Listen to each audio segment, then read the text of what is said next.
대부분의 오래된 도시와 그 안의 동네는 인구가 기하급수적으로 증가하고 그에 맞춰야 한다는 생각을 염두에 두고 계획되지 않았다. 도로 배치는 일반적으로 지리적 제약과 경제적 중요 지점을 연결해야 할 필요성에 대한 반응으로 이루어졌다. 연결 도로가 설정되면 새로운 사업체와 도로가 기존 골격을 따라 전략적으로 배치되었고, 결국 땅에 새겨진 길은 아스팔트로 불멸화되어 사소한 수정, 추가 및 변경만 가능하지만 극적인 변화는 결코 없었다. 그러니까 내가 어린 시절 살았던 동네는 오래되었을 것이다. 직선이 까마귀가 나는 대로 움직인다면 내 동네는 뱀의 이동 경로를 기반으로 건설되었을 것이다. 처음 지어진 집들은 호수 주변에 배치되었고, 원래 경로에서 새로운 확장 구역이 건설되면서 점차 거주 가능 지역이 증가했지만, 이 새로운 확장 구역은 모두 어느 시점에서 갑자기 끝났다. 동네 전체의 출입구가 하나밖에 없었다. 이 확장 구역 중 상당수는 호수로 흘러 들어가고 호수에서 물을 마시며 도랑이라고 부르게 된 곳, 바로 옆을 지나가는 지류에 의해 제한되었다. 원래 집들 중 많은 집에는 엄청난 마당이 있었지만 그 원래 부지 중 일부는 분할되어 점점 더 작은 경계의 부동산이 남았다. 내 동네의 항공사진을 보면 한때 숲에서 거대한 오징어가 죽었고, 모험적인 기업가가 그 시체를 발견하고 촉수 위에 도로를 포장했지만 그의 참여를 철회하고 시간, 탐욕 및 절망이 황금 비율에 대한 당황스러운 시도처럼 예비 주택 소유자들 사이에 땅을 분할하도록 내버려둔 것 같은 인상을 받았다. 내 현관에서는 호수를 둘러싼 오래된 집들을 볼 수 있었지만 매기 아주머니의 집이 내가 가장 좋아하는 집이었다. 내가 기억하는 한 그녀는 80세 정도였지만 그럼에도 불구하고 내가 만난 사람 중 가장 친절한 사람 중 한 명이었다. 그녀는 느슨하게 세팅된 흰 곱슬머리를 가지고 있었고 항상 꽃무늬가 있는 밝은 드레스를 입었다. 우리가 호수에서 수영할 때 그녀는 뒷현관에서 나와 조슈에게 말을 걸었고 항상 우리를 간식에 초대했다. 그녀는 남편 톰이 항상 출장 중이라 외롭다고 말했지만 매기 아주머니가 아무리 친절하더라도 약간 이상한 점이 있었기 때문에 조슈와 나는 항상 그녀의 초대를 거절했다. 가끔 우리가 수영에서 멀어지면 그녀는 크리스와 존, 언제든지 환영이야 라고 말하곤 했고, 우리가 내 집으로 걸어 들어갈 때도 그녀가 여전히 소리치는 것을 들을 수 있었다. 매기 아주머니는 다른 많은 집주인들과 마찬가지로 타이머가 있는 스프링클러 시스템을 가지고 있었지만 몇 년 동안 타이머가 고장났는지 낮 동안 다양한 시간에, 심지어 밤에도 1년 내내 스프링클러가 작동했다. 눈이 많이 내릴 만큼 춥지는 않았지만 매년 겨울 아침에 밖에 나가면 매기 아주머니의 마당이 얼어붙은 물 때문에 초현실적인 북극의 낙원으로 변한 것을 볼 수 있었다. 다른 모든 마당은 겨울 추위의 잔인함에 대한 냉혹한 기억에 의해 살균되고 건조하게 서 있었지만 그 삭막한 계절의 잔인함을 상기시키는 한가운데에 모든 나무의 모든 가지와 모든 덤불의 모든 잎에서 종유석처럼 매달린 아름다운 얼음의 오아시스가 있었다. 해가 뜨면서 빛이 반사되었고 각 얼음 조각은 눈을 멀게 하기 전에 잠깐 동안만 볼 수 있는 무지개로 태양을 갈라놓았다. 어렸을 때도 나는 그것이 얼마나 아름다운지에 충격을 받았고, 종종 조슈와 나는 얼어붙은 풀밭을 걷고 고드름으로 칼싸움을 하러 그곳에 가곤 했다. 나는 엄마에게 왜 그렇게 켜두는지 물어본 적이 있었다. 엄마는 설명을 찾으시는 것 같더니 다음과 같이 말씀하셨다. 글쎄 아가야, 매기 아주머니는 자주 아프시고 정말 아플 때는 가끔 혼란스러워져. 그래서 가끔 너와 조슈의 이름을 헷갈려 하는 거야. 일부러 그러는 건 아니지만 가끔 기억을 못해. 그 큰 집에서 혼자 사시니까 호수에서 수영할 때 말을 걸어도 괜찮지만 집으로 초대할 때는 계속 안 돼요라고 말해야 해. 정중하게 말하면 그녀의 기분이 상하지 않을 거야. 하지만 남편이 집에 돌아오면 외로움이 덜하겠죠. 그렇죠? 출장이 얼마나 오래 걸릴까요? 항상 출장 중인 것 같아요.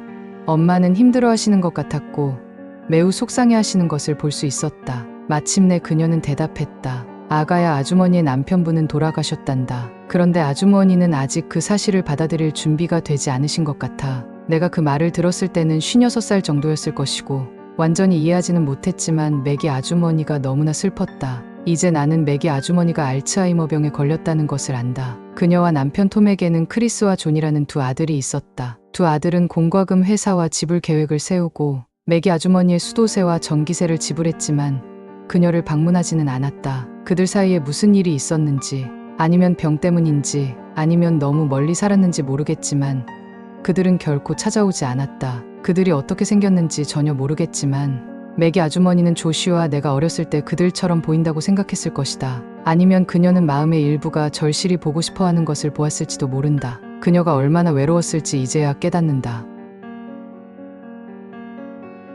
유치원 후 풍선, 사건 이전의 여름 동안 조슈와 나는 내 집 근처 숲과 호수 지류를 탐험하기 시작했다. 우리는 우리 집 사이에 숲이 연결되어 있다는 것을 알고 있었고 내 집 근처 호수가 어떻게든 그의 집 주변 개울과 연결되어 있다면 좋을 것이라고 생각했고 그래서 우리는 알아내기로 했다. 우리는 지도를 만들 것이다. 계획은 2개의 개별 지도를 만든 다음 결합하는 것이었다. 우리는 그의 집 근처 개울 주변 지역을 탐험하는 지도 하나와 내 호수에서 흘러나오는 물을 따라가는 또 다른 지도를 만들 것이다. 원래는 지도 하나를 만들려고 했지만 내 지역 지도를 너무 크게 그리기 시작해서 그의 집에서 오는 경로가 축척에 맞지 않았을 것이라는 것을 깨달았다. 우리는 내 집의 호수 지도와 그의 집의 개울 지도를 보관했고 서로의 집에서 밤을 보낼 때마다 각 지도에 추가할 것이다. 처음 몇 주 동안은 정말 잘 진행되었다. 우리는 물을 따라 숲을 걸으며 몇 분마다 멈춰서 지도에 추가했고 2 지도가 곧 합쳐질 것처럼 보였다. 우리는 나침반조차도 필요한 장비를 갖추지 못했지만 어떻게든 해결하려고 노력했다. 우리는 벤처의 끝에 도달했을 때 막대기로 땅을 찌르는 아이디어를 떠올렸고 다음 주말에 다른 방향에서 막대기를 발견하면 지도를 합쳤다는 것을 알 수 있을 것이다. 우리는 세계 최악의 지도 제작자였을 것이다. 그러나 결국 호수에서 나오는 물 근처의 숲이 너무 빽빽해져서 더 이상 진행할 수 없었다. 우리는 잠시 동안 전체 프로젝트에 대한 흥미를 잃었고 눈깔사탕을 팔기 시작했을 때 탐험을 크게 줄였다. 완전히 중단한 것은 아니었다. 엄마가 학교에서 가져온 모든 사진을 보여주고 눈깔사탕 기계를 가져가신 후 지도에 대한 우리의 관심이 되살아났다. 우리는 다른 계획을 세워야 했다. 왜 그런지는 이해하지 못했지만 엄마는 내가 할 수 있는 일과 갈 수 있는 곳에 대해 극도로 심각한 제한을 두었고 조슈와 놀기 위해 밖에 나갈 경우 자주 보고해야 했다. 이것은 우리가 몇 시간 동안 숲에 머물면서 새로운 길을 계속 찾을 수 없다는 것을 의미했다. 우리는 숲의 차단 지점에 도달했을 때 수영하면 된다고 생각했지만 지도가 젖을 것이기 때문에 그건 할 수 없었다. 우리는 조슈의 집에서 올 때 더 빨리 가려고 노력했지만 결국 같은 문제에 부딪혔다. 그러다가 우리는 기발한 아이디어를 떠올렸다. 뗏목을 만들 것이다. 동네 공사 때문에 회사는 더 이상 건축에 필요하지 않은 많은 폐건축 자재를 도로와 현장에서 치우기 위해 도랑에 두었다. 우리는 원래 돛대와 닻이 완비된 강력한 배를 구상했지만 이것은 빠르게 더 관리하기 쉬운 것으로 축소되었다. 우리는 나무를 치워두고 폼보드로 뒷받침된 여러 개의 큰 스티로폼 조각을 가져와 밧줄과 연줄로 묶었다. 우리는 매기 아주머니로부터 물을 약간 내려간 곳에서 배를 띄웠고 우리 쪽으로 돌아오라고 손짓하는 그녀에게 작별 인사를 했다. 하지만 우리를 막을 수는 없었다. 뗏목은 매우 잘 작동했고 우리는 둘 다 뗏목의 기능이 당연한 것처럼 행동하고 말했지만 적어도 나는 약간 놀랐다는 것을 안다. 우리는 각각 노로 사용할 상당히 긴 나뭇가지를 가지고 있었지만 실제로 의도한 대로 사용하는 것보다 물 아래 땅을 밀어내는 것이 더 쉽다는 것을 알았다. 막대기로 땅을 표시하는 아이디어를 떠올린 후 우리는 막대기에 도착할 때까지 숲을 달렸고 우리가 아는 한 가장 조심스럽고 정확하게 경로를 그렸다. 이것은 교착 상태가 실제로 꽤 멀리 떨어져 있었다는 것을 의미했다. 내 집 주변에서 봉쇄 지점까지 항해하는데 예상보다 오래 걸렸다. 우리는 잠시 항해한 다음 뗏목을 정박했고 다음에는 숲을 통해 뗏목까지 달려가서 조금 더 멀리 갔다. 우리는 1학년 때까지 이것을 계속했다. 조슈와 나는 그 해 다른 그룹에 배정되었으므로 학교에서 서로를 볼 수 없었기 때문에 부모님은 매주 주말 내내 우리를 어울리도록 더 기꺼이 허락했다. 게다가 조슈의 아버지는 주말에 일해야 하는 장기 건설 작업을 맡았고 그의 엄마는 대기 중이었다. 이것은 조슈가 몇 주 동안 거의 매주 주말에 우리 집에 머물렀다는 것을 의미했다. 우리는 훌륭한 진전을 이루었어야 했지만 마침내 교착 상태에 도달하여 과거를 탐험할 기회를 얻었을 때 뗏목을 정박할 곳을 찾을 수 없었다. 흙은 너무 빽빽했고 물은 땅을 침식시켜 위쪽 나무에 뒤틀리고 축축한 뿌리를 드러내는 지류 위에 거의 2피트 높이의 흙이 있었다. 우리는 매번 돌아와서 우리가 처음으로 뗏목을 만들도록 유도했던 똑같은 빽빽한 나무 덤불에 뗏목을 남겨야 했다. 설상가상으로 겨울이 와서 수영복 차림으로 집을 나설 수 없었다. 우리는 어디에도 가지 못했다. 토요일 저녁 7시경 조슈와 나는 놀고 있었는데 엄마의 직장 동료 중 한 명이 문을 두드렸다. 엄마는 발생한 문제를 해결하기 위해 직장에 가야 하고 약 2시간 후에 돌아올 것이라고 말했다. 그녀는 어떤 상황에서도 집을 떠나거나 누구를 위해 문을 열어서는 안 된다고 말했고, 그곳에 도착하면 1시간마다 전화를 걸어 확인하겠다고 설명하는 도중에 우리가 연체된 요금 때문에 전화가 끊겼다는 것을 기억하고 말을 중간에 끊었다. 그녀는 문을 닫으면서 내 눈을 똑바로 쳐다보며 꼼짝 말고 있어. 라고 말했다. 이것은 우리의 기회였다. 우리는 그녀가 구불구불한 길을 따라 출구 쪽으로 운전하는 것을 지켜보았고, 차가 마지막으로 보이는 구비를 돌자마자 우리는 방으로 달려갔다. 조씨가 지도를 잡는 동안 나는 배낭을 쏟았다. 야, 손전등 있어? 조씨가 물었다. 아니, 하지만 어두워지기 훨씬 전에 돌아올 거야. 만약을 대비해서 하나 있어야 한다고 생각했어. 잠깐. 나는 옷장으로 달려가 맨 위 선반에서 상자를 꺼냈다. 거기에 손전등이 있어? 조씨가 물었다. 손전등은 아니지만. 나는 상자를 열고 지난해 4월 추모를 위해 엄마가 모았던 더미에서 가져온 로마 양초 3개를 드러냈다. 몇 달 전에 엄마에게서 가져온 라이터와 함께 이것은 필요할 경우 최소한 약간의 빛을 확보할 수 있도록 해줄 것이다. 이 일은 내가 밤에 숲에 가는 걸 두려워하기 전이었기에 불이 필요한 이유는 두려움이 아니라 실용성이었다. 우리는 모든 것을 배낭에 던지고 뒷문을 박스가 나가지 않도록 확실히 닫은 후 밖으로 뛰쳐나갔다. 우리에게는 1시간 50분이 있었다. 우리는 최대한 빨리 숲을 달려서 약 15분 만에 뗏목에 도착했다. 우리는 5단의 수영복을 입고 있었으므로 셔츠와 반바지를 벗고 물 가장자리에서 약 4피트 떨어진 2개의 분리된 더미에 놓았다. 우리는 나무에서 뗏목을 풀고 나뭇가지 노를 잡고 출발했다. 우리는 낭비할 시간이 없었기 때문에 계속 확장되는 지도의 내용을 넘어선 지점에 빠르게 도달하려고 노력했다. 우리는 땅에서보다 뗏목에서 더 느리다는 것을 알고 있었고, 숲이 너무 빽빽해서 걸어갈 수 없고 정박할 곳이 없었기 때문에 차단 지점 이후에도 꽤 오랫동안 뗏목에 있을 것이다. 이것은 우리가 더 앞쪽에 새로운 정박지를 찾더라도 원래 정박지로 뗏목을 타고 돌아와야 한다는 것을 의미했다. 우리가 지도의 마지막으로 표시된 부분을 지나자 물이 정말 깊어지기 시작했고, 결국 나뭇가지로 바닥에 닿을 수 없게 되어 배를 깔고 손으로 노를 저었다. 어두워지고 있었고 결과적으로 나무를 서로 구별하기가 더 어려워졌고, 우리는 둘 다 약간 불안해졌다. 시간을 절약하기 위해 우리는 팔로 빠르게 노를 저었지만 이것은 우리의 손이 반복적으로 물의 표면 장력과 마주하고 깨뜨리면서 많은 소음을 냈다. 이 기간 동안 우리는 둘 다 오른쪽 숲에서 죽은 나무잎이 바삭거리는 소리와 떨어진 막대기가 부러지는 소리를 들을 수 있었다. 우리가 속도를 늦추고 행동을 조용히 하면 숲의 바스락거리는 소리가 멈추고 실제로 거기에 있었는지 궁금해지기 시작했다. 우리는 이 숲에 어떤 종류의 동물이 사는지 몰랐지만 알아내고 싶지 않다는 것은 알았다.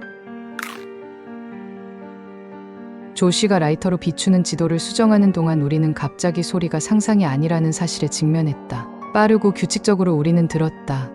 바삭, 딱, 바삭. 지도의 바로 너머 숲을 통과하여 우리에게서 약간 멀어지는 것처럼 보였다. 너무 어두워져서 볼 수 없었다. 우리는 해가 얼마나 오래 머무를지 잘못 판단했다. 불안하게 나는 소리쳤다. 누구세요? 우리가 물속에 가만히 누워있는 동안 숨막히는 긴장의 짧은 순간이 있었다. 이 침묵은 갑자기 웃음소리에 의해 깨졌다. 누구세요? 조씨가 낄낄 웃었다. 그래서 뭐? 누구세요? 숲속 괴물씨, 내가 몰래 돌아다니는 것을 알지만 내 질문에 대답할지도 모르지? 누구세요? 나는 그것이 얼마나 어리석은 일인지 깨달았다. 그것이 어떤 동물이든 대답하지 않을 것이다. 나중에 말할 때까지 말한 줄도 몰랐지만 실제로 거기에 무언가가 있었다면 분명히 대답을 얻을 수 없었을 것이다. 우리는 서로를 계속 조롱했고 돌아가기 위해 뗏목을 돌리는 과정에서 우리는 들었다. 누구세요? 그것은 마치 바람 빠진 폐의 마지막 숨결로 작동되는 것처럼 속삭이고 강요되었지만 병약하게 들리지는 않았다. 우리가 뗏목을 돌렸기 때문에 이제 우리 뒤에 있는 지도 바로 바깥쪽 지점에서 나왔다. 나는 뗏목에서 천천히 움직여 로마 양초를 만지작거리면서 소리가 나는 방향을 향했다. 나는 보고 싶었다. 뭐 하는 거야? 조씨가 씩씩거렸다. 하지만 나는 이미 불을 붙였다. 불꽃이 튀는 도화선이 포장지 속으로 가라앉으면서 나는 하늘을 향해 들었다. 나는 이전에 이것을 직접 쏜 적이 없었고 영화에서 플레어처럼 사용해야 한다고 생각했다. 빛나는 녹색 구슬이 별을 향해 솟아올랐다가 빠르게 꺼졌다. 나는 팔을 수평선 쪽으로 더 내렸다. 여러 가지 색깔이 있었다는 것을 기억했지만 이것이 소진되기 전에 몇 번 발사되는지는 기억할 수 없었다. 두 번째 붉은 빛의 공이 터져 나와 나무 위에서 쉬익 소리를 냈지만 여전히 아무것도 보이지 않았다. 그냥 가자, 친구. 조씨가 재촉하며 집으로 돌아가는 방향을 향해 필사적으로 노를 젓기 시작했다. 딱 한 번만 더. 내 앞에 숲을 직접 향해 팔을 내리자 튜브에서 또 다른 붉은 불덩이가 발사되었다. 그것은 나무와 충돌할 때까지 똑바로 앞으로 이동하여 훨씬 더 큰 직경으로 빛을 잠시 폭발시켰다. 여전히 아무것도 없다. 나는 불꽃놀이를 물에 떨어뜨리고 마지막으로 몸부림치는 불덩이가 자유롭게 터져 나왔다가 물에 질식하여 빠르게 죽는 것을 지켜보았다. 우리가 집 방향으로 노를 젓기 시작했을 때 우리는 숲에서 크고 숨겨지지 않은 바스락거리는 소리를 들었다. 가지가 부러지고 떨어진 나무잎이 짓밟히는 소리가 우리의 물 튀기는 소리를 압도했다. 그것은 달리고 있었다. 우리는 당황해서 뗏목을 너무 심하게 흔들었고 가슴 아래 밧줄 하나가 풀리는 것을 느꼈다. 조씨, 조심해. 하지만 너무 늦었다. 우리 뗏목이 부서지고 있었다. 곧 완전히 분해되었다. 우리는 각각 분리된 스티로폼 조각을 잡았지만 그 조각은 우리를 완전히 뜨게 할 만큼 크지 않았고 우리 다리는 겨울 물속에 매달려 있었다. 조씨, 빨리. 나는 그의 바로 옆에 있는 물을 가리키며 소리쳤다. 그는 허둥지둥했지만 너무 추워서 빨리 움직일 수 없었고 우리는 둘 다 지도가 떠내려가는 것을 지켜보았다. 추워. 친구. 조씨가 풀이 죽어 몸을 떨었다. 물에서 나가자. 우리는 해안에 접근했지만 우리가 몸을 끌어올리려고 할 때마다 바로 위숲에서 우리를 향해 맹렬하게 바스락거리는 소리가 들렸다. 결국 우리는 너무 춥고 약해서 더 이상 시도조차 할 수 없었다. 우리는 꾸준히 다리를 차고 정박지에 가까워지는 것을 발견했다. 우리는 잔해에서 넘어졌고 공기의 매서운 냉기로부터 우리를 보호하기 위해 마른 옷을 입으려고 필사적이었다. 나는 반바지를 입었지만 뭔가 잘못되었다. 나는 조씨에게 돌아섰다. 내 셔츠는 어디 있어? 그는 어깨를 으쓱하며 말했다. 물에 빠져서 호수로 떠내려갔을지도 몰라. 나는 조씨에게 우리 집으로 돌아가서 엄마가 집에 계시면 숨바꼭질을 하고 있다고 말하라고 했다. 나는 셔츠를 찾아야 했다. 나는 집 뒤로 달려가 물을 내려다보고 해안선을 따라 정찰했다. 운이 좋으면 지도도 찾을 수 있을지도 모른다는 생각이 들었다. 나는 집으로 돌아가야 했기 때문에 꽤 빨리 움직이고 있었고 바로 뒤에서 들리는 소리에 집중력이 방해받기 직전이었다. 안녕하세요. 나는 휙 돌아섰다. 맥이 아주머니였다. 나는 밤에 그녀를 본 적이 없었고 이 희미한 불빛 속에서 그녀는 매우 허약해 보였다. 그녀의 태도를 감쌌던 평소의 따뜻함은 냉기에 의해 꺼진 것 같았다. 나는 그녀가 미소 없이 있는 것을 본 기억이 없어서 그녀의 얼굴이 이상해 보였다. 안녕하세요, 맥이 아주머니. 오, 안녕, 크리스. 기억은 돌아오지 않았더라도 따뜻함과 미소가 그녀에게 돌아왔다. 어두워서 내가 누군지 몰랐어. 농담으로 그녀에게 간식 먹으러 초대할 거냐고 물었지만 그녀는 다음에 하자고 말했다. 폼이 돌아왔거든. 오늘은 바쁘단다. 나는 지도와 셔츠를 찾는데 너무 바빠서 그녀와 제대로 대화할 수 없었지만 그녀는 행복해 보였으므로 기분이 나쁘지 않았다. 그녀는 몇 가지 다른 말을 했지만 나는 너무 정신이 팔려서 주의를 기울일 수 없었다. 나는 그녀에게 잘 자라고 말하고 집을 향해 그녀의 진입로를 달려 내려갔다. 내 뒤에서 그녀가 얼어붙은 마당을 가로질러 걷는 소리가 들렸지만 나는 손을 흔들기 위해 돌아보지 않았다. 나는 집에 가야 했다. 나는 엄마가 도착하기 몇 분 전에 집에 도착했다. 엄마가 들어왔을 때 조씨와 나는 이미 옷을 갈아입고 몸을 따뜻하게 데운 후였다. 우리는 지도를 잃어버렸지만 무사히 빠져나왔다. 못 찾았어? 아니, 하지만 맥이 아주머니를 봤어. 그녀가 또 나를 크리스라고 불렀어. 밤에 보니까 되게 무섭더라. 우리는 둘 다 웃었다. 조씨는 그녀가 간식 먹으러 초대했는지 물어보며 간식은 버려진 것 같다고 농담했다. 나는 그녀가 간식 먹으러 오라고 하지 않았다고 말했고 조씨는 짐짓 놀란 표정을 지었고 곧 나도 놀랐다. 우리가 그녀를 볼 때마다 말 그대로 그녀는 항상 우리를 초대했다. 간식을 먹으라고. 하지만 이번에는 내가 가겠다고 했는데 그녀는 안 된다고 말했다. 조씨가 맥이 아주머니에 대해 더 이야기하는 동안 나는 갑자기 양초와 라이터 생각이 났다. 이걸 엄마가 본다면 정말 큰일이 날 것이다. 바닥에 있는 반바지를 잡고 주머니를 두드렸다. 무언가가 느꼈지만 라이터는 아니었다. 뒷주머니에서 접힌 종이 한 장을 꺼내자 심장이 뛰었다. 지도? 나는 생각했다. 하지만 떠내려가는 것을 봤는데 종이를 펼치자 보고 있는 것을 이해하려고 애쓰면서 속이 뒤틀렸다. 큰 타원 안에 그려진 종이에는 손을 잡고 있는 두 개의 막대기 그림이 있었다. 하나는 다른 것보다 훨씬 컸지만 둘 다 얼굴이 없었다. 종이가 찢어져서 일부가 누락되었고 오른쪽 상단 모서리 근처에 숫자가 적혀 있었다. 15 또는 16이었다. 나는 불안하게 조시에게 종이를 건네고 그가 언젠가 내 주머니에 넣었는지 물었지만 그는 그럴 리가 있냐고 했다. 나는 작은 막대기 그림과 그 옆에 적힌 것을 가리켰다. 내 이니셜이었다. 나는 그것을 털어내고 조시에게 매기 아주머니와 나 사이의 나머지 대화를 말했다. 이걸 떠올릴 때마다 그녀가 다음에 하자라고 말한 이유를 제대로 파악하지 못한 어린 시절의 나에 대한 절망감이 몰려온다. 나는 그녀가 말하는 톰이 무엇을 의미하는지 이해하지 못했다.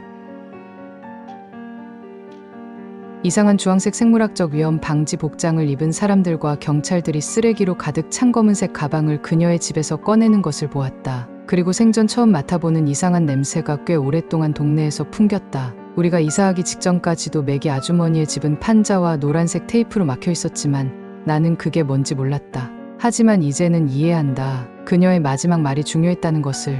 매기 아주머니는 그날 밤 톰이 집에 왔다고 말했지만 실은 그건 톰이 아니었다. 아주머니가 주무시다가 돌아가신 거라면 들것에 실려 나오셨겠지. 하지만 난 그런 건 못 봤다. 가방에 채워진 건 아주머니였을 것이다.